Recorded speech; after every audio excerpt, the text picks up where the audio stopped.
What I say to people is don't buy yourself a job. Okay. So it's actually, there's a difference between a job and a business, Yeah. and a business should be able to operate Yeah. without you there every day, because otherwise it's just a glorified job which you've paid for, and you're hoping to make a profit out of. What does it take to scale to seven figures and beyond and grow with purpose? Tune in for stories, strategies, and tactics from founders and business leaders who've been there and done that. Welcome to another episode of the Scaling Business Podcast. Today, I'm excited to be sitting down with Mike Wilczynski. Thanks for having me. Thank you. Mike is a chartered accountant, an investor, a business owner, an advisor, and many, many things when it comes to helping businesses grow. So today, I'm really hoping that today will be more of a masterclass on what you need to do to scale a business from the eyes of a chartered accountant and someone who actually runs a business. I've spent many years helping people Yeah. navigate it and sit on a few boards and help put people along the journey. Yeah. So it's always exciting when people are working on new things. Yeah. Now, you've had a lot of experience from working in different industries and ending up in your own business. Was business always on the cards for you? Yeah, definitely. Okay. As a kid, I was like reading BRW when I was like 14 Oh, from wow. cover to cover. So it was kind of always a journey which fascinated me in terms of what happens behind the scenes and what's actually going on in the business world. So eventually did a commerce degree and kind of just kept getting more and more qualifications in it. But it was definitely a fascination of mine when I was younger in terms of like, how do these businesses operate? Like, how do you get to 100 people? How do you get to 1,000? Like, what's going on behind the scenes to actually facilitate this? So it was I always liked learning. So that was just a nice way of facilitating that learning process, to kind of go like, there's always something new that you kind of learn from every single business that you work with in terms of how they do things differently, what's actually working and what isn't working. So I'm fortunate to be on the side where I get to see behind the curtain. Yes. And see what the secret sauce is usually, to just try and understand the mentality which people need to have to be able to operate businesses, let alone how they need to kind of structure them and what they do behind the scenes to actually make them successful. How was the transition from doing a job to starting your own business? Was it a case of like, did you save up and then start the business on the side, or were you one of those people who just jump head on? Mixture of both. Yeah. I've had several businesses over the years. Okay. Usually it's kind of been, you need a little bit of working capital to get it going, especially just to kind of get those that initial infrastructure built out, like websites, the marketing aspects which needs to go with it, the legals, just the foundation so that you can actually start taking on clients. So it's different for every business, but I think most things you can kind of scale and bootstrap up as you start to, start walking and then running and then trying to sprint and then falling over and picking yourself back up. It's never a linear path. Like if you're hoping for a linear path, businesses ain't going to be that. Absolutely. At what point in time when you started the business, at what point in time do you start to feel confident that this thing is working? I can actually go all in. Was there any pivotal moments or any key indicators for you, or any benchmarks you wanted to hit to say, okay, now I can commit to this full time? It's usually been a bit more of a gut feel in terms of the clients which are coming through, and the sales which are being generated. So it's kind of finding that market fit and then kind of getting feedback from those clients to go like, well, yeah, you did that really well. Can you help me more on this side? And a lot of clients are going to have different needs, so it's just trying to actually read between the lines, because there's usually what they say and then there's the actual reality of what they actually need at the end of it. So what's really the pain point that they're trying to solve? It's not always just I'll take the accounting firm example. Like, it's not just a set of financials and tax returns. It's like, I want peace of mind that that's being handled appropriately. Like, that's ultimately what they're after, but that gets facilitated via, the product which is offered. That makes a lot of sense. What are some of the biggest challenges you faced as you started to grow your own accounting practice? Yeah, that's a good question. Yeah, there could be challenges or growth opportunities, because I don't always like to phrase it as challenge is a problem. It could be a growth opportunities. Well, there's plenty of growth opportunities. I don't think I've ever had a year where the accounting firm's gone backwards. Yeah. It's always been about trying to maintain quality standards and responsiveness. Those two have always been really challenging because there's only so many hours in the day when you're kind of in a consultancy service that you can kind of keep throwing at the work without burning yourself out. So it's really been about trying to prioritize what you can get done and to what quality standard you can get it done. So, sometimes this is why things take longer because it's just like, that's not where it needs to be. Like, we're not going to release that until, I'm happy with it. So it's always that kind of project management triangle trade-off between, costs, quality, and timeliness. So, yeah, there's always a happy middle ground. Makes a lot of sense because I run a service business and it's always, your delivery and what you put out there, it becomes a very big deal because it's potentially a very good source of generating leads. If you put out good work, then you keep your clients and then you don't have to keep looking for more clients anymore. Yeah. I think we naturally grow at about 15 to 20% every year just from referrals. And then the website does quite well for itself as well because we specialize in a few different areas. So that helps. Having more sort of niche problems that you're trying to solve for people in different industries. So yeah, sometimes it does make sense to become a bit of a specialist in particular areas, or at least have some decent content in that area. Whilst other times, just continue to do a really good job for people, and the work should continue to come through. Yeah. What's been your approach to differentiation, especially in an industry that like accounting that is very competitive, and what's been your strategy for standing out and being able to become, I guess, different and better differentiated? Yeah, well, I've been fortunate enough that it keeps growing. We keep doing really good work. Okay. I keep in touch with clients. So it's that kind of communication piece and making them feel that they're being listened to, that the job's being done properly, it's being done in a timely manner, and just supporting them through their journeys. So from an accounting perspective, I found it relatively straightforward because that's just what I do naturally. I've never really had to go out and try and find work. It's just kind of progressively grown throughout the last 10 plus years. Yeah. It's been a long 15, time. 15? It's you start to lose track. It's probably a bit longer. 15 years now? Yeah, because I've known you since 2012, I think, give or take. Because we met. Yeah, I think I kicked off 1st of July 2009. I started. And I was literally doing tax returns in my bedroom for individuals.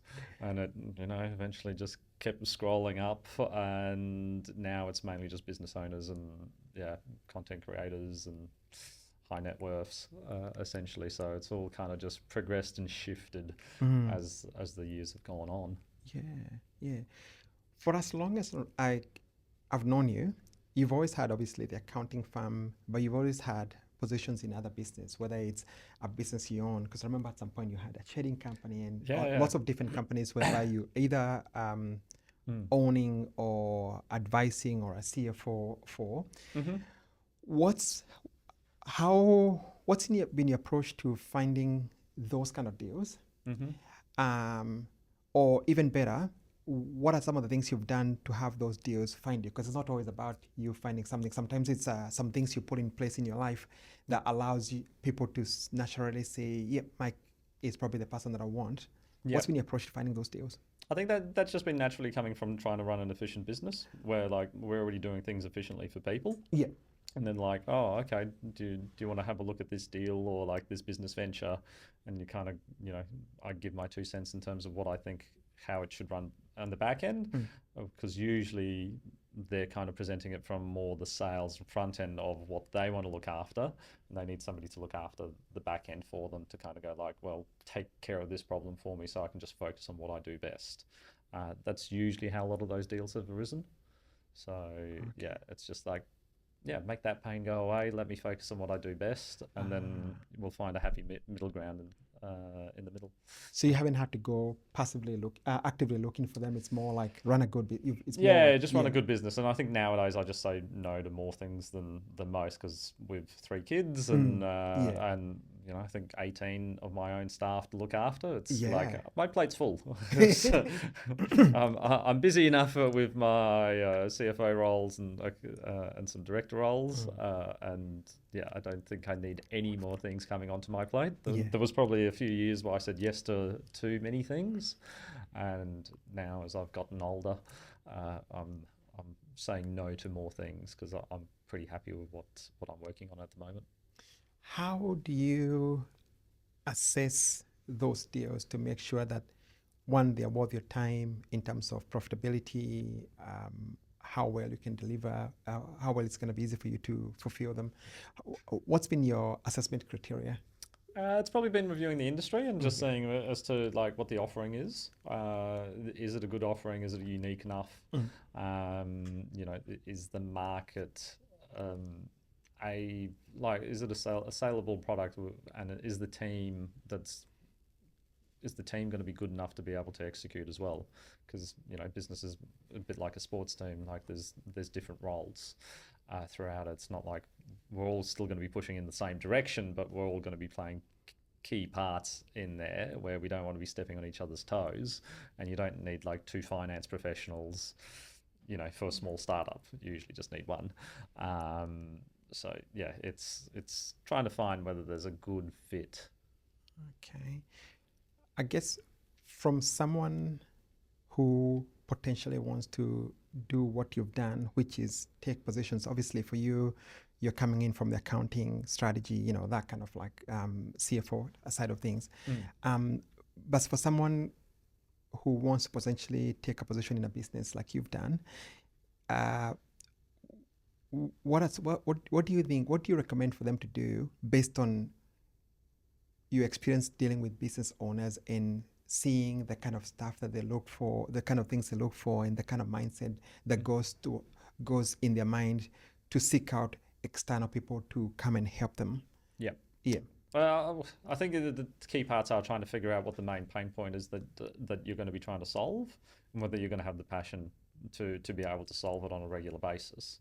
So you want to get some validation from the work that you're doing and be able to continue doing it repetitively for an extended period of time if you're going to be taking on a role. So if you can find a role which fits and your skill set slots into it, those are usually the more enjoyable roles to do. You don't want to be doing something specifically which you're not getting much pleasure out of, or you just hate doing, because you're just not going to do it well. Yeah. And what do you recommend from a negotiation process, especially in businesses where you're taking some form of equity position for the value you're bringing in? What does negotiation process looks like? I've tended to kind of just show the results first off, and actually, earn the sweat equity from it before I kind of get to that negotiation stage. I view that as a fairer approach. So yeah, that's the way I've tended to go with it. So you come in and outline, this is what I can do, and actually come in, deliver, and start doing it, and then start to actually negotiate. So it kind of means that you have to be really good at what you do, really. For it's almost a given, really. Yeah. It's not. Yeah, I don't tend to grab equity and then not actually execute. Of course. You got to be able to add insights and value. Yeah. I mean, let's talk about buying a business in Australia. There's been a lot of talk and content around that, you should buy a business instead of starting your own business. And especially now that we're talking about the great wealth transfer with most baby boomers leaving the businesses. I know it's very glamourized these days. I'm sure you've seen a YouTube video or two, or maybe an ad or two. Yeah, a few bits and pieces. A few bits and pieces. Keep getting promoted, like buy these storage warehouses and run a rental. Yeah, rent the rental. I'm just like, not sure about that. Go take on a business and become an operator. Yeah.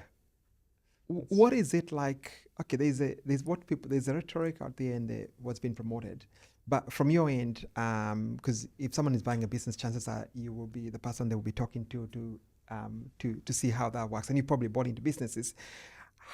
What's the actual practicality? I know it varies from industry to industry. What I say to people is don't buy yourself a job. Okay. So it's actually, there's a difference between a job and a business. Yeah. And a business should be able to operate without you there every day, because otherwise it's just a glorified job which you've paid for and you're hoping to make a profit out of. You're better off sticking to your own job and trying to save up some more cash, or kicking it off yourself in a smaller way, and then actually, getting the learnings along that journey to get it to that size. But then if you're really gun-ho for it, then you really want to be having a look at what their operating manuals are like.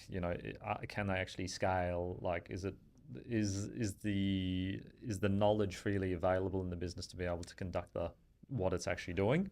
Can that be, passed across? The other aspects I would say is make sure that there's some sort of vesting. So, there could be an upfront component, but maybe in 12 months or 6 months time, there's money at risk for both parties then if they've sold you something, or they've sold you a story which doesn't actually match up with reality. There's a way of clawing back that purchase price as well, because otherwise you're the one taking all the risk up front, and there's no clawback if it's a bad deal. Is it a straightforward process as people make it sound, or if you have the right advice, is it something you'd still recommend? Yeah, it is if it's a decent business and you're passionate about working in it, or like if it's got the legs to that you can grow it. You need to have an idea as to how you're going to grow the income to try and grow the profitability. One thing's buying a stale business which has been flat, and then coming in and putting in better systems, better processes, better marketing, and actually uplifting the value of that. That's really what you should be looking for, not something which has been not something that you're not going to be adding value to. There's no point in acquiring that, because again, that's just going to be a job. You've had a back row seat in a lot of businesses and got to see what works and what doesn't work. What are some of the biggest challenges you're finding in business today? I think we can probably break that down questions in terms of businesses under $1 million and businesses over that. The two big ones would be staffing. So getting the right people and having a motivated team, and making sure that they're kind of running to those quality standards that you expect them to. So it's hard to keep good staff and not be paying through the nose, because you still got to run at a profit to actually have a business at the end of the day. And the other one would probably be access to capital, or the different forms being trying to get money out of banks. I'm not you don't see too much in the way of capital being raised for businesses in Australia. I wouldn't say it's rare in terms of having a lot of external investors. It does happen, but it's mainly trying to structure a business plan so that you can get some lending from banks, finding the appropriate lenders where you're not paying too high of a rate.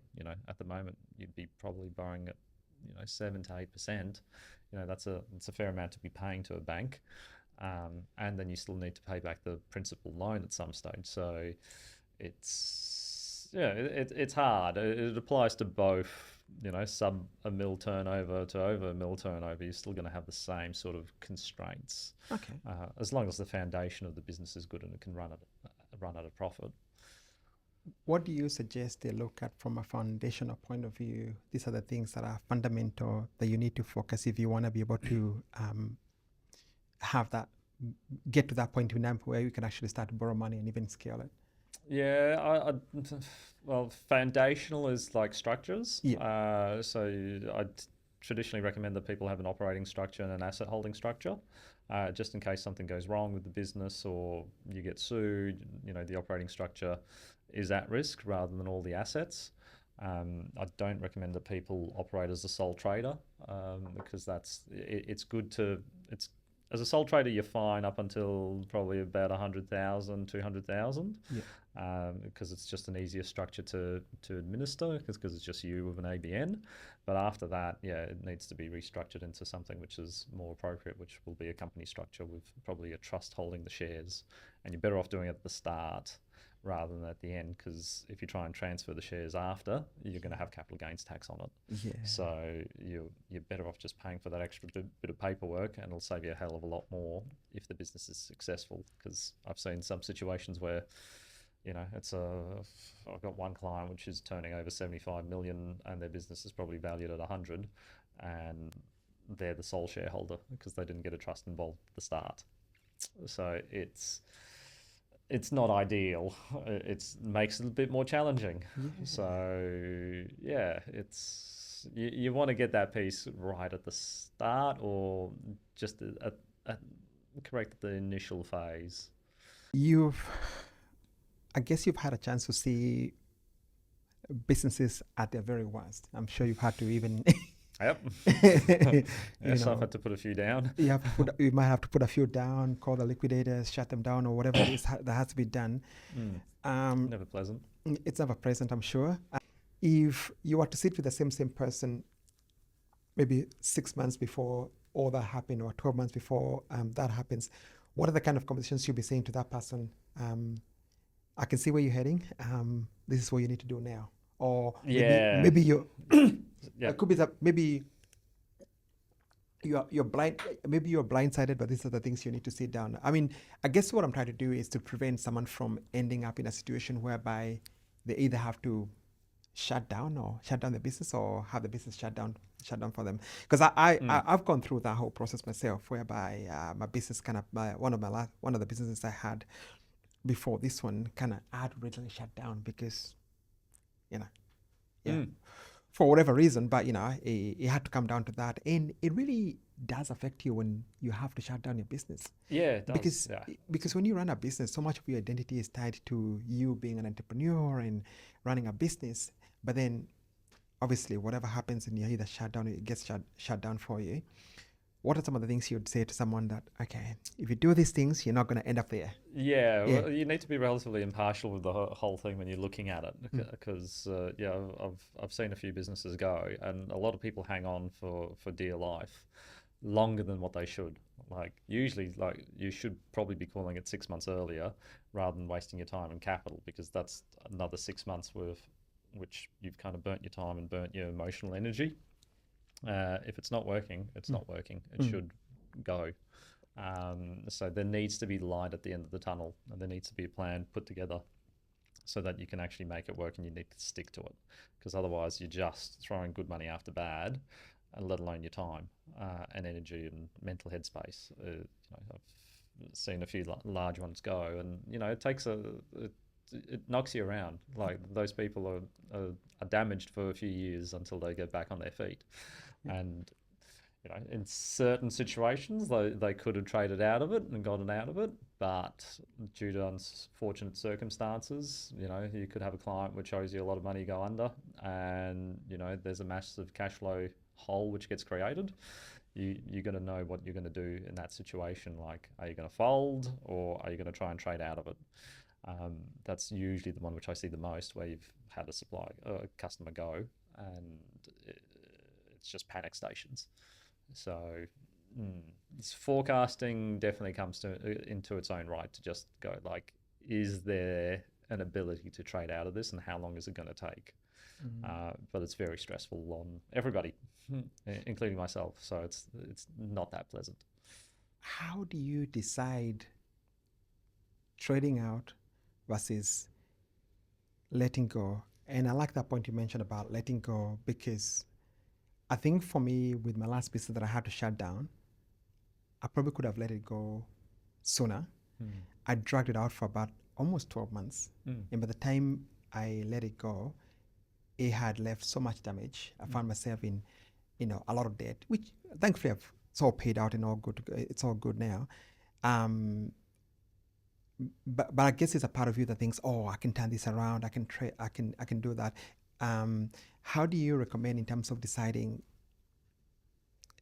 trade out versus I would probably say do a forecast. If the numbers make sense, then you should be able to logically see that yes, there is hope. Yeah.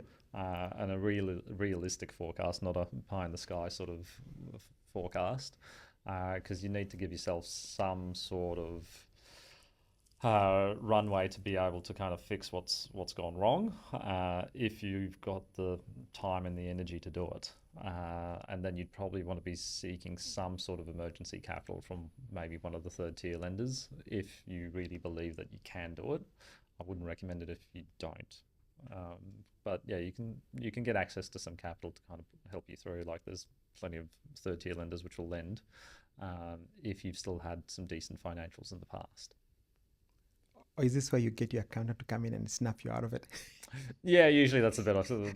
It's you need to convince us as to whether it actually makes sense. And we'll just tell you off otherwise. Yep. From your perspective, advising businesses, what are the things you would be recommending for businesses to focus on if they want to scale? Is there any metrics that they need to be making sure they're monitoring on a continuous basis? What are the things you would recommend for someone to make sure they focus on? Probably a cash burn, Okay. if depending on how much capital is required to kind of operate the business. Definitely a cash burn, but with a lot of it's going to be about efficiencies and systems and processes, so that is all of that in place so that you can actually scale naturally and or rapidly, depending on how fast you're scaling. Does it all need to be redone properly? A lot of you get to see behind the scenes, and it's kind of like there's spreadsheets here, there's financial information here, there's you're not really monitoring your capacity. It's what's running behind the scenes to help you scale.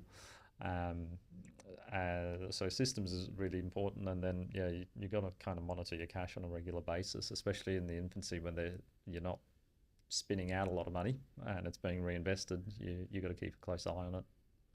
Okay. Anything else other than the financial that they should be focusing on during that growth phase? It's probably also the growth and the customer feedback as well. Like, are there additional revenue streams that you could be implementing? Again, what's that pain that you're trying to solve for people? Are they willing to pay more for those services? Are there additional services that you can be offering as part of the process? So, because like you've already built the trust with the customer, and they're already dealing with you on a regular basis, is there something more that you can add to kind of assist? Exciting. What are some of the opportunities or things that business can take advantage, like using your vantage point, talking to all these businesses and dealing with all these businesses? What are some of the growth opportunities you see a lot of businesses should be taking advantage of? Yeah, that's a good question in terms of taking advantage of. Yeah, look, if the business is in a really good position, it's probably just how to kind of structure your debt profile and try and get a little bit more out of the business in terms of some more cash for the owners and more dividends coming back out, so that you can create a bit more of a wealth strategy. So it's not all just in the business, that you actually start to separate the two, where you've got your own private sort of money or investments going on, and that the business is kind of standing on its own 2 feet, so that you're not 100% reliant on that. You're doing something else on the side, but it's not chewing up too much time. So ideally something a little bit more passive. And yeah, I would be kind of leaning a bit more into the AI space and seeing what can be done there to try and help the rest of the team do their jobs better. Write out better proposals or better ops manuals or things like that, so that you kind of you can be using Loom to record your videos so the staff can watch it. There's a whole raft of tools so that you're not having to. You want to kind of try and get yourself out of the business by putting in more systems.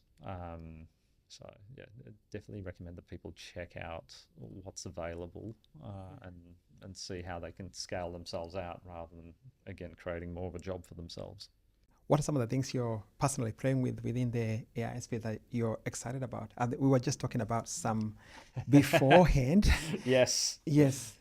Now, I've been playing around with what is it, DeepSeek. Yeah. So yeah, that's been really interesting to see the sort of answers that it's giving.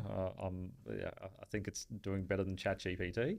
I'll probably have a bit of a play to see whether I can run one on one of my gaming computers, to see whether it's got enough power to have my own little model running. The other stuff that I've been playing around is another tool called BotSonic, and I kind of created my own tax bot, which is on the National Accounts website, where you can ask lots of different questions of it, because it's got all the ATO material uploaded into it, the master tax guides, examples, our training materials in it, and we use it internally and just make it available for people to jump on and ask it questions. So yeah, pretty happy with that tool. Yeah. So I've spent a bit of time putting it together, so to scratch my own itch. Yeah, it's exciting. You guys help with businesses. What are you seeing as an impact of AI or automation across the board with businesses you're working? Is there a lot of readiness? Is there a lot of adoption? Or is it one of those things where you fear that a lot of businesses will probably not be able to take advantage of this stuff? Like, what are you seeing? What's the appetite? What's the appetite out there? Pretty fringe at the moment. Okay. So it's definitely not being used heavily at this stage. We have kind of toyed it around with potentially trying to do an AI advisory piece for people so that they can, get a little bit more of a flavour. So I'll probably be playing around in that space a little bit more, because I've certainly adopted it and had seen what it can do, let alone just trying to get those basic efficiencies. Still not at the AI agent stage in my world, but I think it's kind of changing every month. So it'll be interesting to see what happens over the next 12 to 24 months in terms of like the power that will be derived, but certainly like with administrative aspects, there's a lot there that could be streamlined.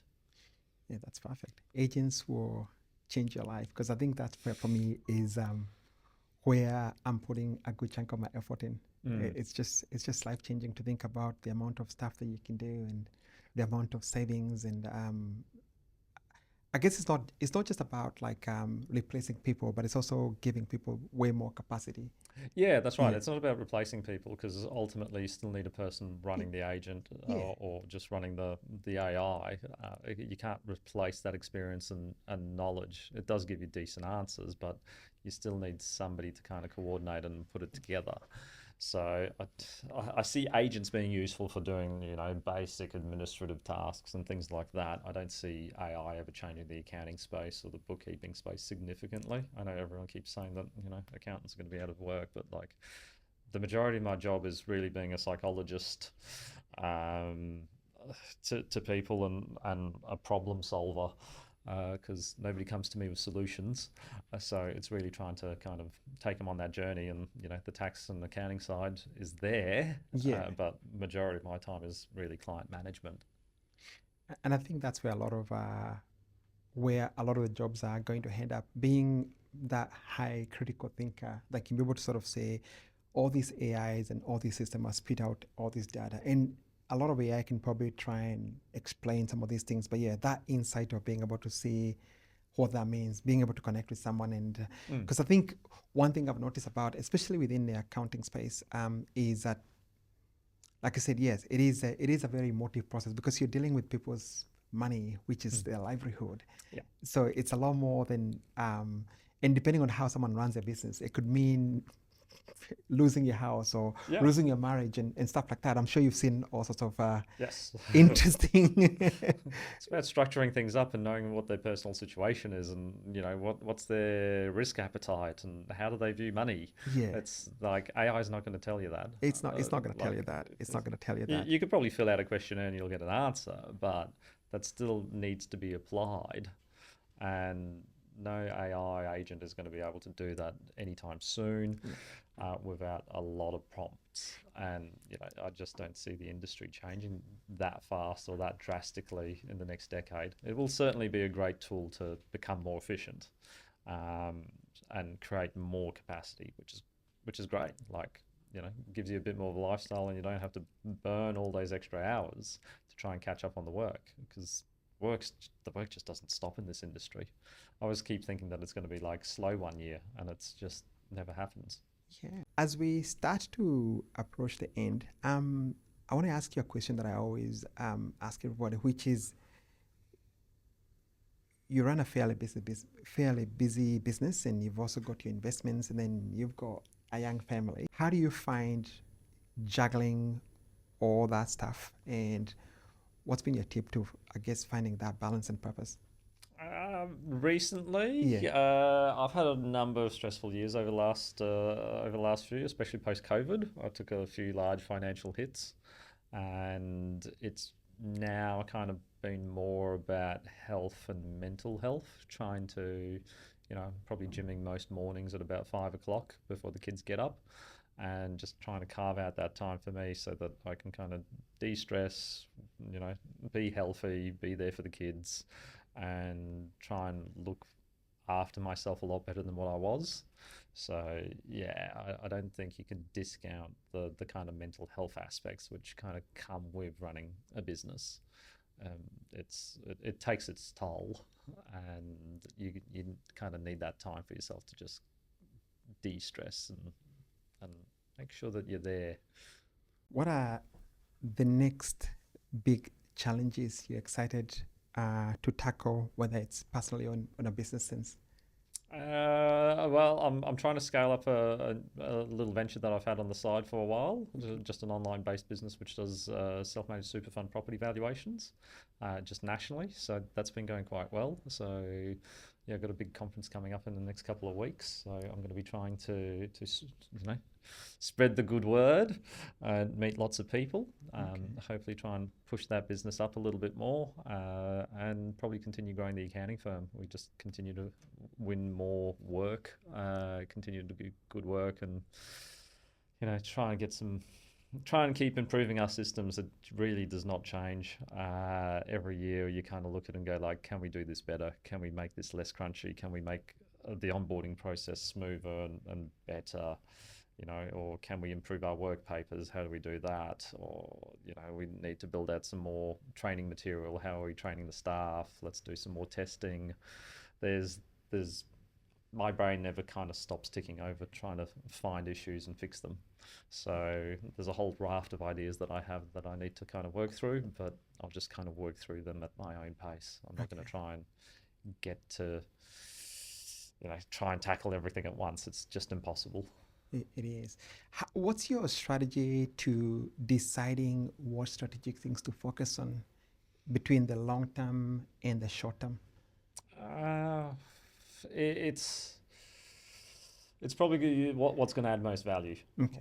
That's usually the lens which I look through. What's going to add more value to clients? What's going to add more value to business? If the two are aligned, like, let's do it.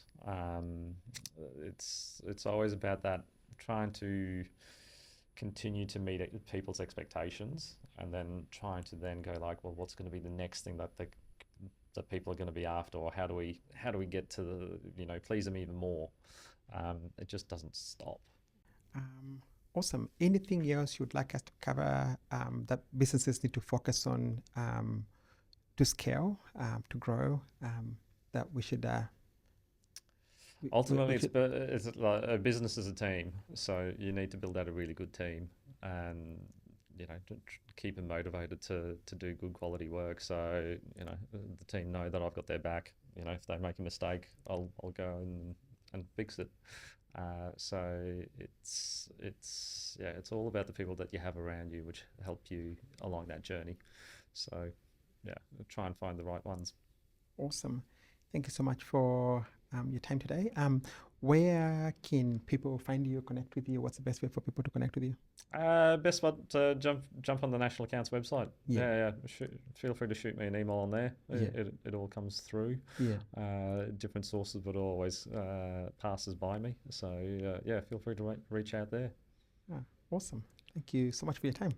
Thanks, John. It's been a pleasure. Thank you.